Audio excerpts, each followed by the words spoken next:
Very good morning to all of you. आप सभी का बहुत बहुत स्वागत है इस चैनल में जिसका नाम है संजीव सर फिजिक्स। आज हम सब बात करने वाले हैं कंजर्वेशन ऑफ लीनियर मोमेंटम या law of conservation of linear momentum के बारे में। वीडियो शुरू करने से पहले एक रिक्वेस्ट है, इस लेक्चर सीरीज में और भी वीडियो अपलोड किए गए हैं, आप उन वीडियोस को देख सकते हैं, लिंक डिस्क्रिप्शन में दिया जा रहा है। तो चलिए शुरू करते हैं आज का वीडियो।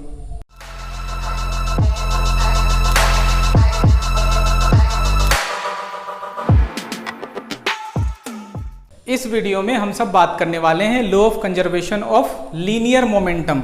जो मोमेंटम हम सब पढ़ते हैं वो लीनियर मोमेंटम, उसका पूरा नाम लीनियर मोमेंटम है, ठीक है ना। तो कंजर्वेशन के बारे में हम सब बात करते हैं, लॉ ऑफ कंजर्वेशन के बारे में बात करते हैं। लॉ ऑफ कंजर्वेशन के बारे में आपको याद रखना है कि law of conservation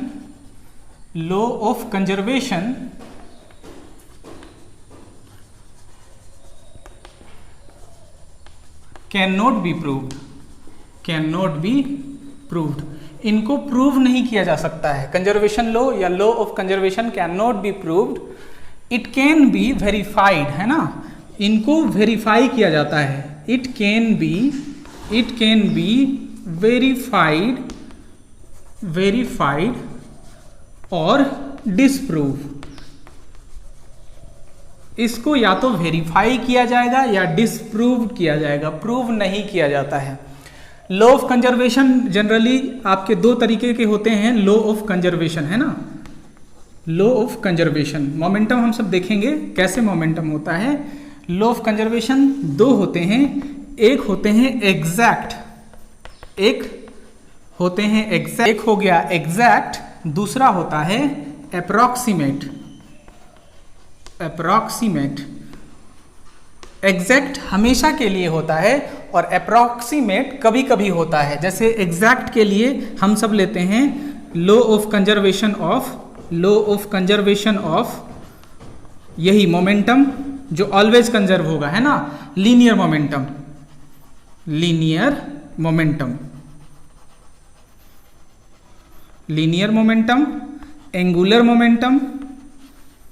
angular momentum. इसीलिए पूरा नाम इसका लीनियर मोमेंटम आपको बताया गया, क्योंकि मोमेंटम और भी होते हैं। एंगुलर मोमेंटम जैसे कि यहाँ एंगुलर मोमेंटम है। इलेक्ट्रिक चार्ज और दूसरा है एनर्जी, है ना। ये सब ऑलवेज होते हैं, एग्जैक्ट इसलिए इनको बोला जाता है एग्जैक्ट कंजर्वेशन लॉ या लॉ ऑफ कंजर्वेशन। एग्जैक्ट है ये हमेशा के लिए कंजर्व होंगे। और अप्रॉक्सीमेट में आपका आता है मास, और भी आता है जिनको आपको बाद में पढ़ना है। तो अप्रॉक्सीमेट कहने का मतलब ये कभी कभी कंजर्व होंगे, हमेशा कंजर्व नहीं होंगे, है ना। तो लॉ ऑफ कंजर्वेशन आपको बताया गया है दो तरह के होते हैं, एक होते हैं एग्जैक्ट और दूसरे होते हैं अप्रॉक्सीमेट। एग्जैक्ट में आपका क्या क्या आ जाएगा, law of conservation of linear momentum, angular momentum, electric charge, energy, है ना। और अप्रॉक्सीमेट में आपका आ जाएगा मास आ जाएगा, और भी बहुत सारा आता है जिसका नाम प्यारिटी है, कलर है, वो सब सीनियर क्लास में हम सब देखेंगे, अभी उसको देखने का कोई मतलब नहीं है। तो यहाँ law of conservation of linear momentum हम सबको पढ़ना है।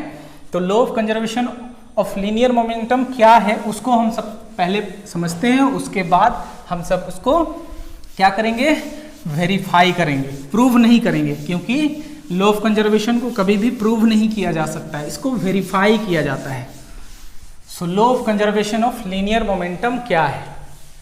सो टोटल लीनियर मोमेंटम, इसका स्टेटमेंट है, आपको स्टेटमेंट याद रखना होगा। स्टेटमेंट है total linear momentum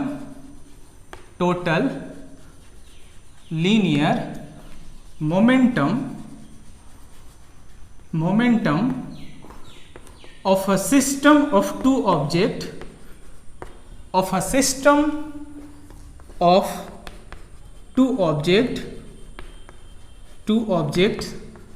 is always constant बोले या constant के जगह में एक वर्ड और आ सकता है, remains same, ये भी होता है, ठीक है। मतलब दो ऑब्जेक्ट का कोई सिस्टम है तो उसका लीनियर मोमेंटम हमेशा कंजर्व होगा, हमेशा कांस्टेंट होगा। इसको समझने के लिए हम सब इसका क्या देखेंगे, हम सब देखेंगे इसका वेरिफिकेशन। तो उसके लिए क्या करेंगे, दो ऑब्जेक्ट कंसिडर करेंगे। Let us consider two object. Let us consider two object A and B, ठीक है, having mass MA and MB, moving with आपको मोमेंटम के बारे में पहले बताया गया है, चेंज इन मोमेंटम के बारे में भी पहले बताया गया है।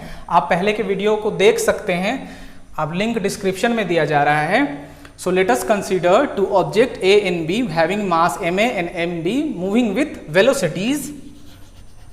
विच वेलोसिटी? इनिशियल वेलोसिटी है ना, वेलोसिटीज UA एंड UB। दो ऑब्जेक्ट हम सब लीनियर मोशन में कंसिडर करते हैं। ये दो ऑब्जेक्ट है, एक है जिसका नाम A है, दूसरा है जिसका नाम B है। इसका मास MA, इसका नाम MB, ठीक है, ये सबस्क्रिप्ट में लिखा हुआ है MB। इसका इनिशियल वेलोसिटी, इनिशियल को हमेशा U से डिनोट करते हैं, UA, और इसका इनिशियल वेलोसिटी UB स्मॉल है ना।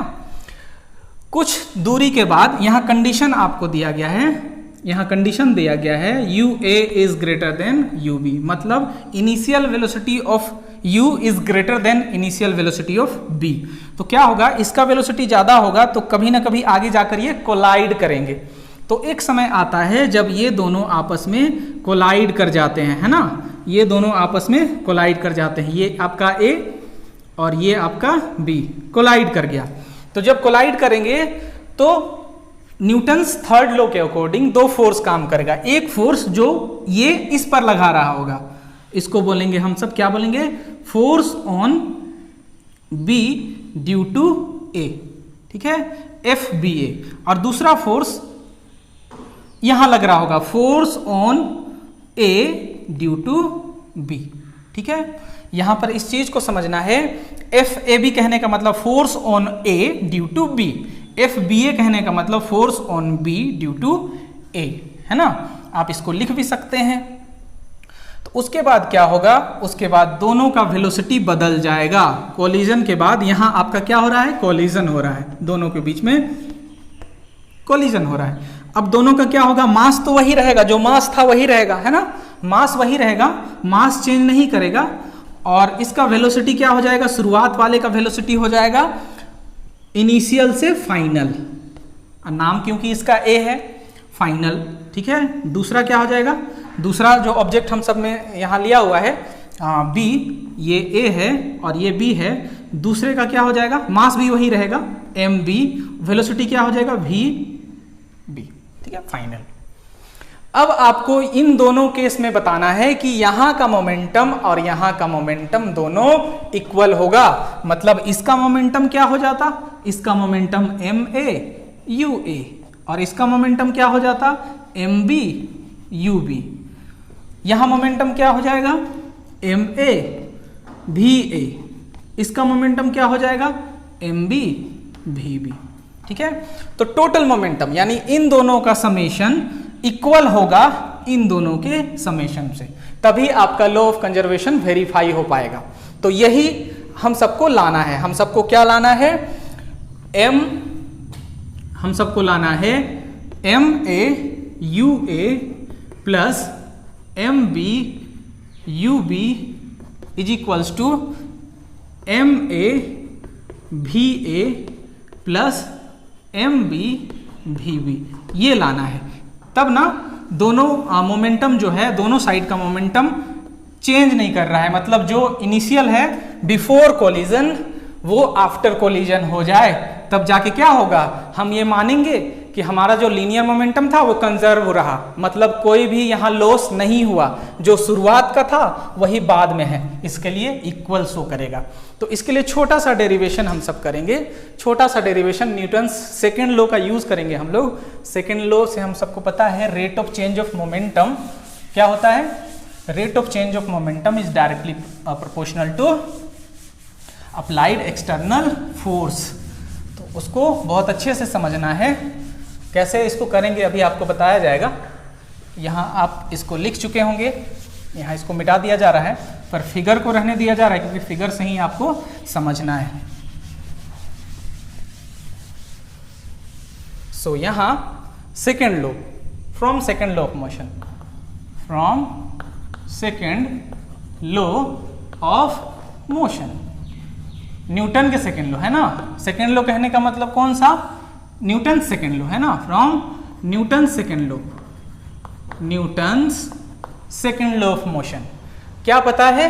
Force directly proportional to rate of change of momentum, या फिर हम लोग यहाँ लाए थे rate of change of momentum, मतलब ये हुआ करता था चेंज इन मोमेंटम, और रेट कहने का मतलब हुआ करता था, रेट जब भी बोला जा रहा था तो डिनोमिनेटर में यहाँ टाइम हुआ करता था।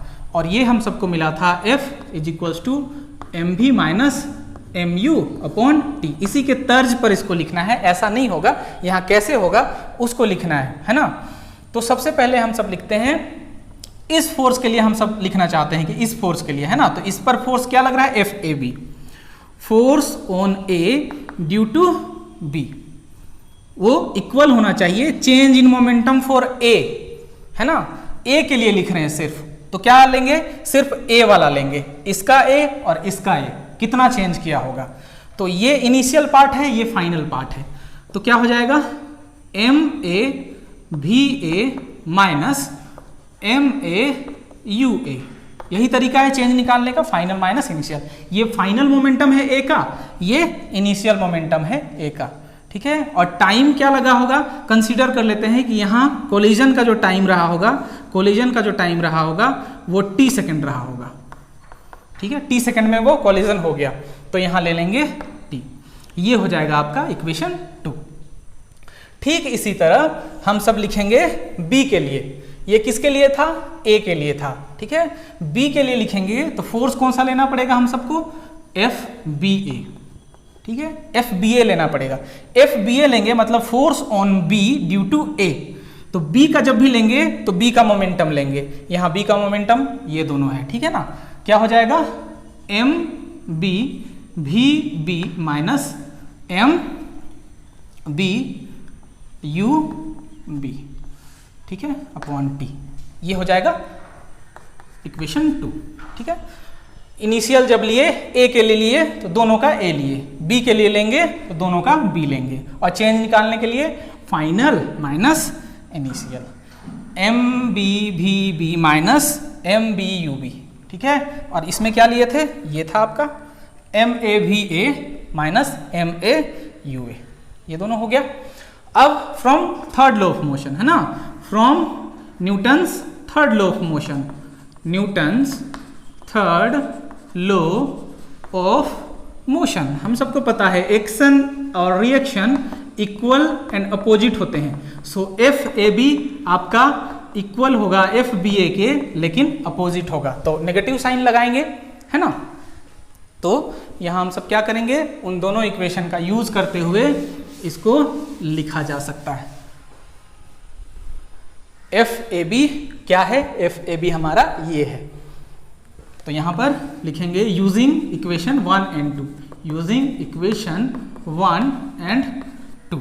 एफ ए बी ये वाला सेक्शन है, एम ए भी A minus M A you A upon T, ये आपका है T is equals to minus ये इतना, ठीक है। तो ये हो जाएगा आपका एम बी भी B minus M B you B upon T. अब देखिए दोनों का टाइम जो है वो कैंसिल हो जाएगा, टाइम कैंसिल आउट हो जाएगा, और m A v A minus M A you A is equals to minus यहाँ होगा तो ये आपका नेगेटिव हो जाएगा, m B v B minus minus plus m B you B, है ना। अब इसमें आप कर सकते हैं कि दोनों इस तरीके से आप एक साइड रख सकते हैं, आप इसको एक साइड रख सकते हैं जैसा यहाँ दिया है M A you A m B you B, तो एम ए यू ए आप इसको उधर कर सकते हैं एम ए भी ए इसको आप ले आए इधर एम बी भी बी, और ये वाला नेगेटिव है उधर ट्रांसपोज करेंगे तो ये आपका m A you A positive हो जाएगा plus m B you B. ठीक है, सो दोनों का इनिशियल, देखिए दोनों का इनिशियल, इसको आप उलट के भी लिख सकते थे। क्या लिख सकते थे? M A you A plus m B you B, ये वाला term m A you A m B you B will be equal to क्या हो जाएगा? एम ए भी ए प्लस एम बी भी बी। सो ये आपका ये वेरीफाई हो गया कि total momentum of a system remains constant. Total momentum, इसको ऐसे भी लिख सकते हैं before the collision, before the collision is equal to after the collision। ठीक है, total momentum before the collision is equals to total momentum after the collision. मतलब momentum पहले कोलिजन से पहले का मोमेंटम कोलिजन के बाद का मोमेंटम के इक्वल है, मतलब कोई भी मोमेंटम का लॉस यहाँ नहीं हुआ। तो इसी तरह से हम सब वेरीफाई कर सकते हैं law of conservation of momentum को, और भी लॉज को हम सब वेरीफाई कर सकते हैं जो भी लॉ गिवन रहते हैं, law of conservation of energy, charge, और भी वेरीफाई कर सकते हैं। ठीक है, तो आई होप कि ये वीडियो आपको पसंद आया होगा। आप इस वीडियो को लाइक कर सकते हैं, अपने दोस्तों के साथ शेयर कर सकते हैं। अगर आप इस चैनल पर नए हैं तो आप इस चैनल को प्लीज़ सब्सक्राइब जरूर कर सकते हैं। Thank you so much for watching this video.